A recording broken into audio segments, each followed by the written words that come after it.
Are you a fishy salesperson or a attractive salesperson? Yeah. And when you are doing business, you are promoting your product or services, you are selling your product or services in order to generate more revenue, more sales in your profession. But for this, you need to understand how you can become an attractive salesperson rather than pushy salesperson. Because there are so many people who can jump into the sales profession at a very rapid pace, but when it comes to do sales, when it comes to upgrade your skill set, they leave the sales profession at the same pace. So if you want to get more and more sales, you need to start working on building rapport. So in this video, I am going to share how you can build rapport with your prospects to get massive sales in your business, in your organization. How you can achieve your 1% club by building rapport with your prospects. I am Prashant Rao, business coach, entrepreneur, and influencer marketing specialist. Let's start the video. When it comes to build the rapport, you have to understand some basic points. When you are communicating with your prospect, you don't have to push your product or services. First, you have to find your target audience. When you find your target audience, you need to present them your opportunity, your idea, your product or services in order to get sales. But for this, you need to understand the human psychology. When it comes to sales, if you can master the human psychology, then you can sell out more and more products or services too easily. Okay, but for this you need to understand the working of tonality, how to build rapport, and a lot of things. There are so many salesperson who are using tonality in a better way, who are mastering their skills in closing, but the main thing they are lacking is building rapport. They are so much passionate about tonality, enhancing their skill set regarding closing and a lot of things, but they are not working on a certainty. When it comes to sell a product or services, there is a certainty line having three parts. One of the part of this certainty line is asking questions. Yes. So when people are not able to build rapport and they are just working on tonality and closing, then still they lose the sale, because straight line of sales contains three parts. First part is taking control of the whole conversation in your hand. But what you will do by taking the control of the conversation? You don't have to talk with your prospect. You have to listen. You have to do just opposite of the things. You have to listen to your prospect. You have to understand why this person needs to buy my product or services. Is this person having the problem which my product or services can easily solve out? Apart from this, when you are communicating with the prospect, you have to listen a lot. Okay, just take control of your action of the conversation by asking more and more questions. When you ask more and more questions, the conversation is in your hand and you can easily flow the conversation according to your way.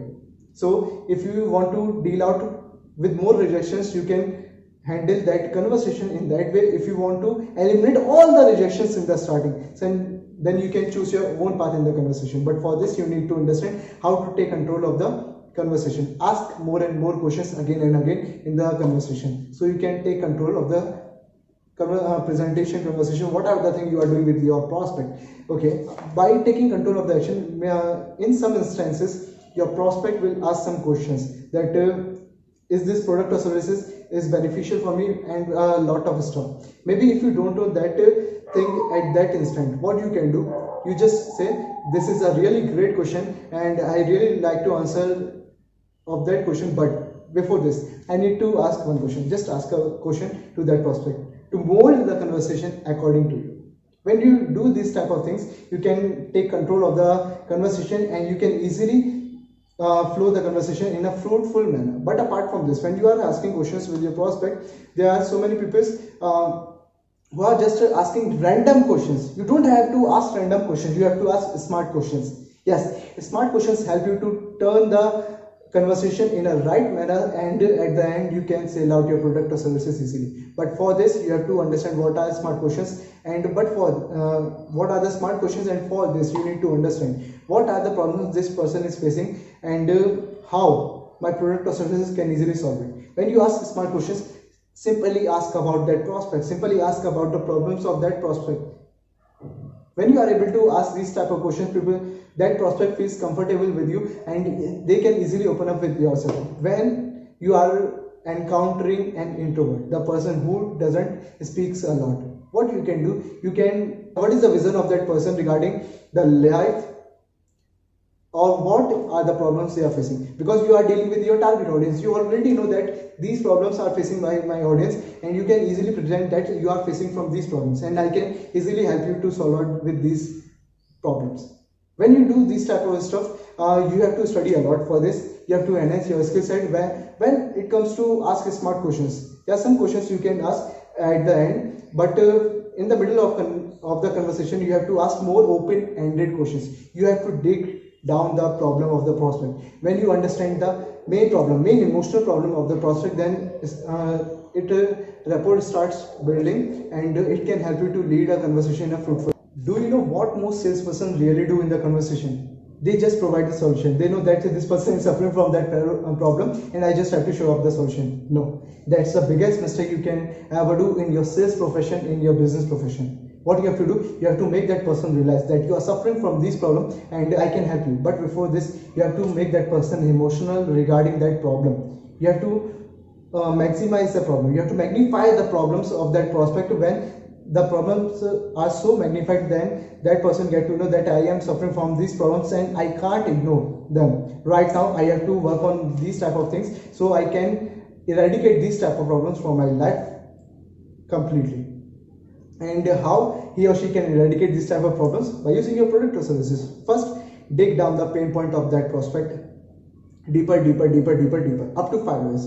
When you are communicating with your prospect and he or she is sharing the problem of their life, or what are the problem they are facing which can be easily tackled by your product or services, you have to dig down the conversation up to 5 times. Ask why again and again, multiple times, until the prospect stops communicating.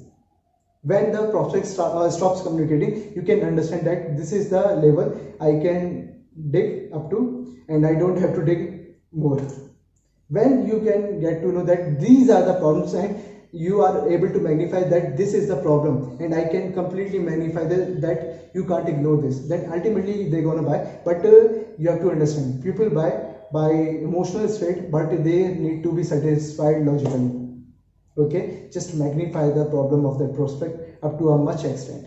When you ask the questions again and again with your prospect, it makes your prospect feel comfortable with you, and it starts helping building rapport building. Okay, the whole conversation in the sales profession looks like a dramatic conversation. Apart from this, when you come to closing, you have to start showing testimonials and you have to answer. There are so many salespersons, they are asking questions and they just show up the solution to the prospect. Maybe your team member already consulted that person, already dig down the pain point of that person, but you have to ask these questions again up to a next extent so they can easily understand that this is the problem. You have to remember that person again and again the problem they are facing, so they will buy your product or services definitely.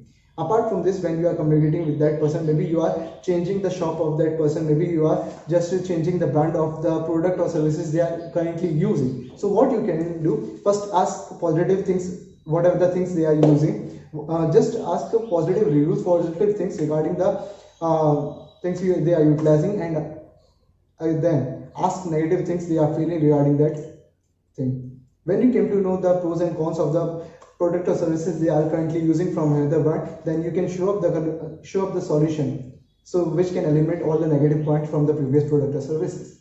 Okay, so try to understand more and give a chance to your prospect. What does this thing means? Give a chance to your prospect to let you know what does an ideal solution look like for that person. Just ask a simple question to that person, that if you get a chance to solve this problem according to you, then what are the qualities that does that product or services have to solve out their issues. Let them give you the solution of their problems.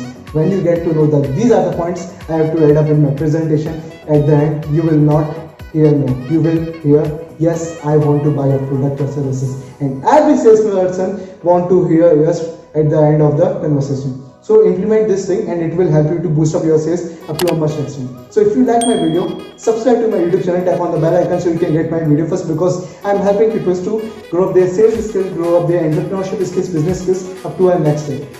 Okay, if you are using sales funnel, there are so many sales funnel people are using right now, but they are not able to come up what does our ideal sales funnel looks like, and how a descriptive sales funnel can help them to boost up their business performance. I'm not talking about ordinary sales funnel, I'm talking about descriptive sales funnel. So watch out that video to understand what does a descriptive sales funnel look like and how it can boost up your business 15 minutes.